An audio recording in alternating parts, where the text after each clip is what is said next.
Term plan एक काफी important financial protection tool हो जाता है जो फ्यूचर इनकम को रिप्लेस करता है। लेकिन जब हम टर्म पॉलिसी बाय करने की सोचते हैं तो बहुत सारा कंफ्यूजन आता है, क्वेरी आता है कि क्या क्या डॉक्यूमेंट लगेंगे, क्या इनकम का क्राइटेरिया होता है, हेल्थ किस तरह का होना चाहिए, कौन से एज ग्रुप में टर्म पॉलिसी लेना चाहिए। बहुत सारा कंफ्यूजन रहता है। तो आज के इस वीडियो में मैं बात करने वाला हूँ इसी कंफ्यूजन के ऊपर, ताकि आप अपना कंफ्यूजन दूर कर पाएं और टर्म प्लान जितना जल्दी हो सके आप ले सके। हाय, मेरा नाम सुनील श्रीवास्तव है और इस चैनल पे मैं बात करता हूँ फाइनेंशियल प्लानिंग के बारे में, फाइनेंशियल फ्रीडम के बारे में। तो अगर आप इस चैनल पे नए हैं तो इस चैनल को सब्सक्राइब कर लीजिए और बेल आइकन हिट कर दीजिए, ताकि आगे आने वाले वीडियोज का नोटिफिकेशन आपको मिल पाए और आप अपनी फाइनेंशियल प्लानिंग अच्छी तरीके से कर पाए। तो चलिए वीडियो की शुरुआत करते हैं और समझते हैं सबसे पहले क्राइटेरिया एज का। तो अगर आप प्लान कर रहे हैं टर्म प्लान का, तो आपका एज होना चाहिए 18 ईयर से लेके 65 ईयर्स के बीच में, तभी आपको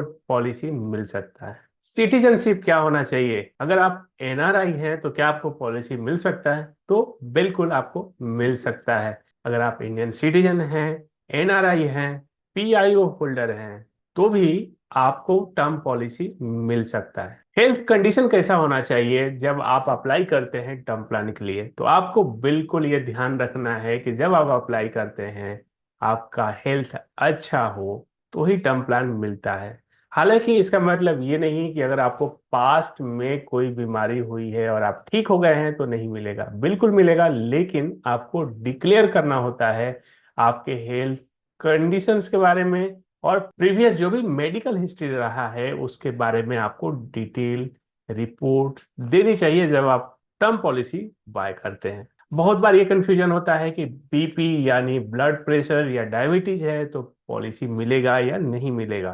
तो ये डिपेंड करता है इंश्योरेंस कंपनी के अंडरराइटिंग पॉलिसी के ऊपर, और मेडिकल टेस्ट के बाद ये डिसाइड करती है कंपनी कि दे पाएगी या नहीं दे पाएगी। या कुछ कंडीशन में ऐसा भी होता है कि वेटिंग पीरियड रहता है, 6 मंथ के बाद ट्राई कर सकते हैं, ऐसे भी आपको आंसर मिल सकते हैं।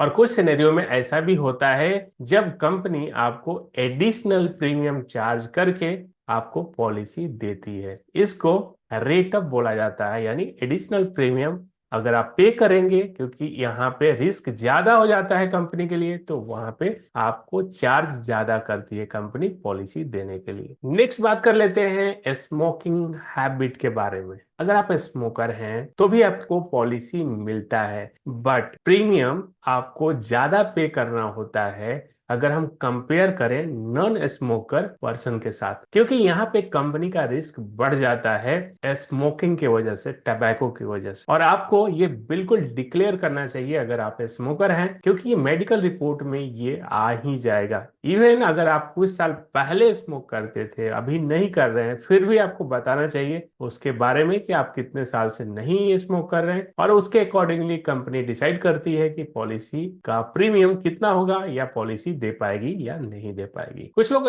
स्मोक नहीं करते बट टोबैको प्रोडक्ट लेते हैं, तो भी इसको डिक्लेयर करना चाहिए, क्योंकि टोबैको प्रोडक्ट अगर आप यूज करते हैं तो मेडिकल रिपोर्ट में ये डिटेक्ट हो जाता है और अकॉर्डिंगली इंश्योरेंस कंपनी आपसे प्रीमियम चार्ज ज्यादा करने वाली है। अभी समझ लेते हैं इनकम क्राइटेरिया के बारे में। आपका इनकम कितना होना चाहिए अगर आपको पॉलिसी लेना है तो।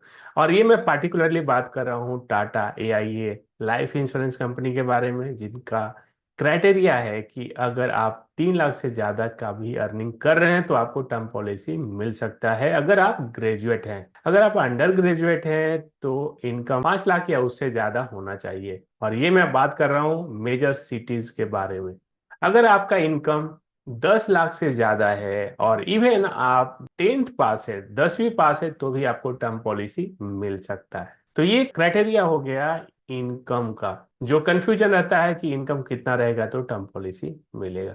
और अभी समझ लेते हैं डॉक्यूमेंटेशन के बारे में। क्या डॉक्यूमेंट लगता है अगर टर्म पॉलिसी चाहिए तो यहाँ पे बहुत ही सिंपल है। आपको आईडी प्रूफ देना होता है। आईडी प्रूफ यानी पैन कार्ड, एड्रेस प्रूफ यानी आधार कार्ड या ड्राइविंग लाइसेंस, और इनकम प्रूफ। इनकम प्रूफ में अगर आप सैलरीड पर्सन है तो 3 मंथ्स के सैलरी स्लिप और 6 मंथ के बैंक स्टेटमेंट। और अगर आप बिजनेस में हैं, सेल्फ एम्प्लॉयड हैं, तो आपका आईटीआर यानी इनकम टैक्स रिटर्न फाइलिंग जो करते हैं उसका 3 साल का प्रूफ लगता है। उसमें भी कंपटीशन ऑफ इनकम होना जरूरी है, जहां पे ये समझ में आए कि आपका इनकम कितना है। और ये क्राइटेरिया क्यों इस बनाया गया है, क्योंकि आपको फाइनेंशियल प्रोटेक्शन की जरूरत तभी लगती है जब आपका कोई फाइनेंशियल रिस्क हो। अदरवाइज अगर फाइनेंशियल रिस्क ही नहीं है तो फाइनेंशियल प्रोटेक्शन लेने का कोई मीनिंग नहीं बनता है। तो इसलिए ये काफी इंपॉर्टेंट क्राइटेरिया हो जाता है। ये डिपेंड करता है आपकी अर्निंग कितना है और फिर उसका मल्टीप्लायर लिया जाता है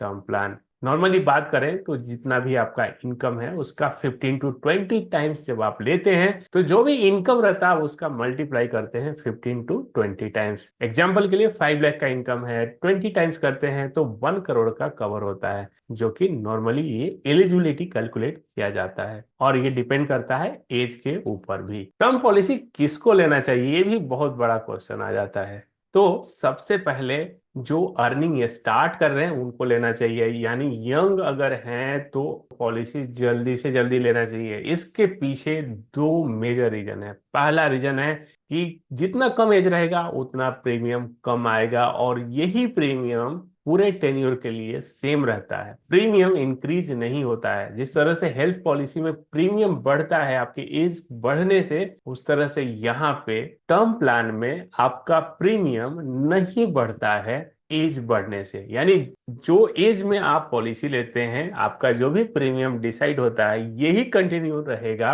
अगले टेन्योर के लिए। अगर आप 10 साल 20 साल या अगर आप 40 इयर्स के लिए भी पॉलिसी ले रहे हैं तो 40 इयर्स तक सेम प्रीमियम लगने वाला है। तो जितना जल्दी हो आपको बिल्कुल ले लेना चाहिए। इससे आपका कॉस्ट बचेगा, इंश्योरेंस का जो कॉस्ट होता है वो आपका बच जाता है। दूसरे, वैसे लोग जो अभी अभी शादी जिनकी हुई है, क्योंकि अभी रिस्पॉन्सिबिलिटी बढ़ गई, आपको फाइनेंशियल प्रोटेक्शन देना है अपने स्पाउस को, तो इसके लिए आपको टर्म प्लान बिल्कुल ले लेना चाहिए। अगर आप पहले नहीं लेके रखे तो बिल्कुल शादी के बाद तो आपको ले ही लेना चाहिए।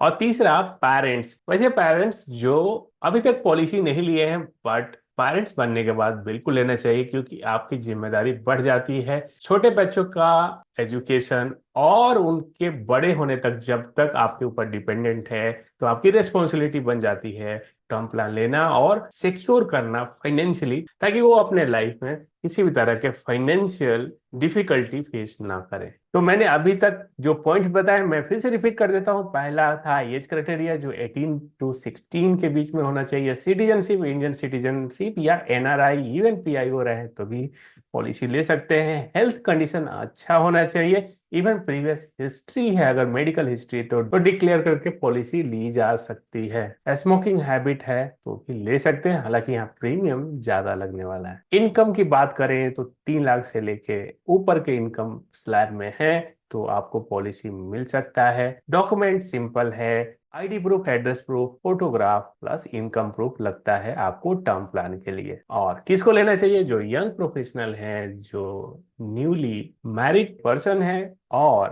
पेरेंट्स बन चुके हैं, जिनके ऊपर रिस्पॉन्सिबिलिटी है बच्चों का फाइनेंशियल प्रोटेक्शन देना। मैं उम्मीद करता हूं कि आपको काफी क्लियर हुआ रहेगा क्राइटेरिया टर्म प्लान लेने का। और अगर आप अभी तक पॉलिसी नहीं लिए हैं तो आपको बिल्कुल इसके बारे में प्लान करना चाहिए और जितना जल्दी हो सके आपको ले लेना चाहिए, क्योंकि ये आपको देता है आपके फैमिली के लिए फाइनेंशियल प्रोटेक्शन। उम्मीद करता हूं कि आपको ये वीडियो अच्छा लगा होगा। अगर अच्छा लगा हो तो इसे लाइक कर दीजिएगा। Thank you for watching this video. मिलते हैं इसी तरह के एक नए वीडियो में।